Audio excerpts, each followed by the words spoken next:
Welcome to Joe's Astrology. This is the birth chart for tennis champion Venus Williams. And she is Venus Sun conjunction, retrograde Venus in Gemini.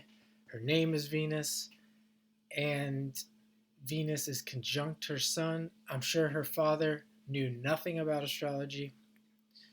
So we see this amazing synchronicity, coincidence, whatever you want to call it. She's got the Sun and Venus in the the Aquarius decan, which is a genius aspect in astrology. That Venus is retrograde, really pointing to Uranus. So we can start to see where her money's coming from, in that it can come quick. It can be something that she gains through her uniqueness, her unique talent. And that Venus, as I'm saying this, I'm looking that Venus is making an inconjunct to Uranus in Scorpio. And that would be the Scorpio inconjunct. So in this case, with her being a tennis player, this is actually a good aspect to have, the quincunx, because she needs to be aware of, she needs to make adjustments as a tennis player. She needs to be adaptable. She needs to be able to handle struggle. And so an easy aspect might not be the best thing to have for a tennis player. And we see here if she can make the adjustments, and if you watch the movie King Richard and you see their struggle to get to where they were early on in their life, that idea of finding the avenue that's going to get them the money, that can explain this aspect here. She's got Pluto on the ascendant, and the chart ruler here, Libra, is the rising, is that Venus, so this is very important. I want to say a couple other things. It's in the 9th house as well, so we can see there's a lot of travel involved with being a tennis player. And just the idea that they traveled from California to Florida to really make that jump when they were, I think, 11, 12, 13 years old, her and Serena. So Pluto's here on the ascendant. It's also making a semi-sextile to that Mars-Saturn conjunction. So just like her sister, we see a Mars-Pluto. If you haven't seen that video, check that out. I talk more about Mars-Pluto and how important it is for an intense sport like tennis. She got that Mars-Saturn conjunction in Virgo in the 12th.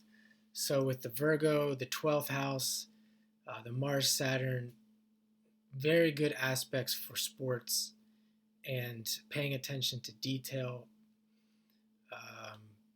dealing with the routines of practice, all great for a professional athlete.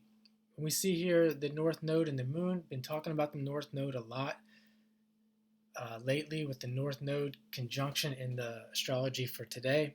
Check that out in the description. I'll put that down there as well on what the North Node is about, especially when it's conjunct a planet like the Moon here, and it's in Leo.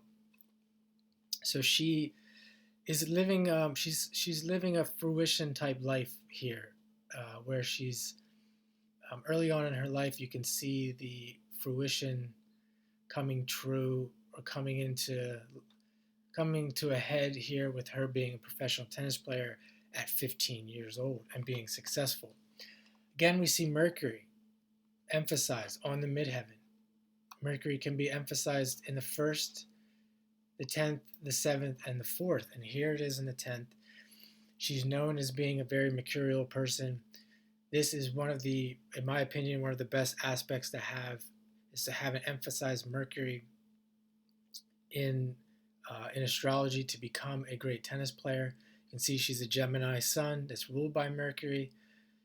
And all the Virgo that I mentioned, including the Jupiter in Virgo. Nadal's a Gemini. Djokovic is a Gemini. Many of the great tennis players, it's almost goes without saying they have to have a strong Mercury in their chart in order to be a great tennis player. And we see Mercury is making a trine to Uranus. So this is an excellent aspect to have to Mercury, making her mind very quick, accelerated, genius-like, very talented, advanced, different from other people.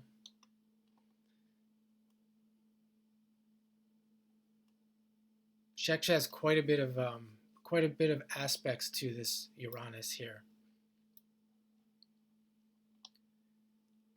We see that on her third house cusp is Jupiter, and Neptune is there. So this is a person who has a good imagination.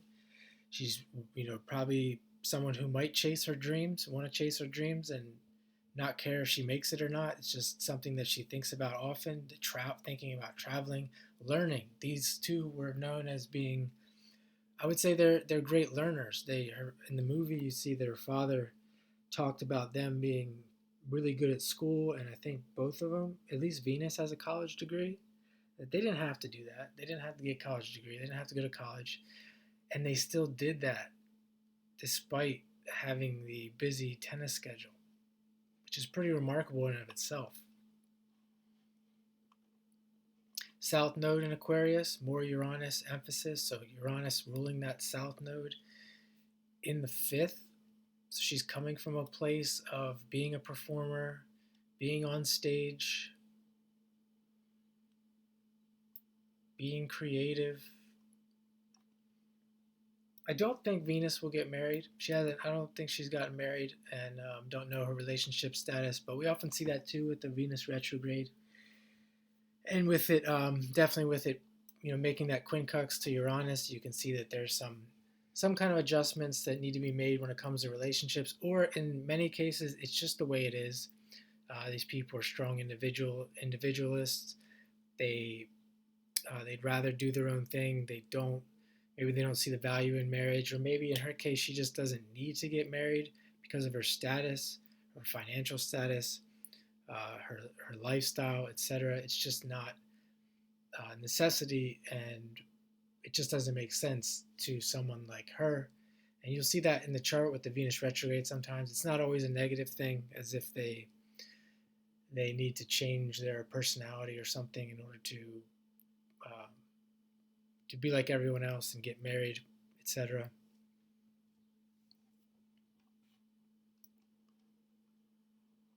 See if there's anything else here.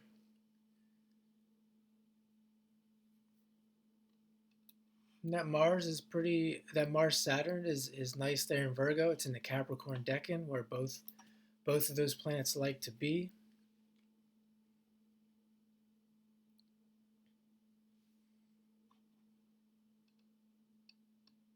The moon is in Leo, but it's in that Aries decan, the third decan of Leo. So we see that a lot too. We see the moon in Aries. We see Nick Kyrgios, moon in Aries. Djokovic, moon in Aries. Nadal, I think, is moon in 0 degrees Taurus, or you could say 30 degrees Aries.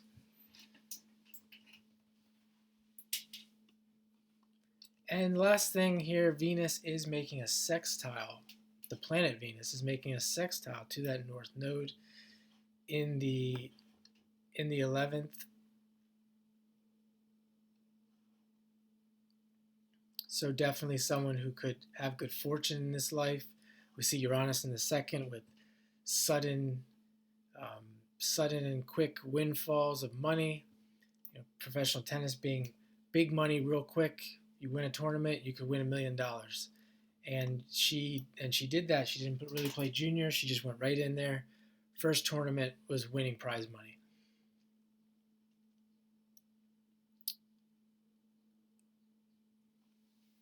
And with the North Node here and the Moon in the 11th, definitely someone who's, and you could add that Mars Saturn, stable enough to go for their goals. 11th house is goals and objectives, hopes and wishes. Someone who's heavily invested in her goals and objectives and can complete them with with all the strong placements that she has in her chart. So excellent chart here, Venus Williams. And I will leave it at that. And I hope you subscribe to my channel for more astrology readings. And have a great day.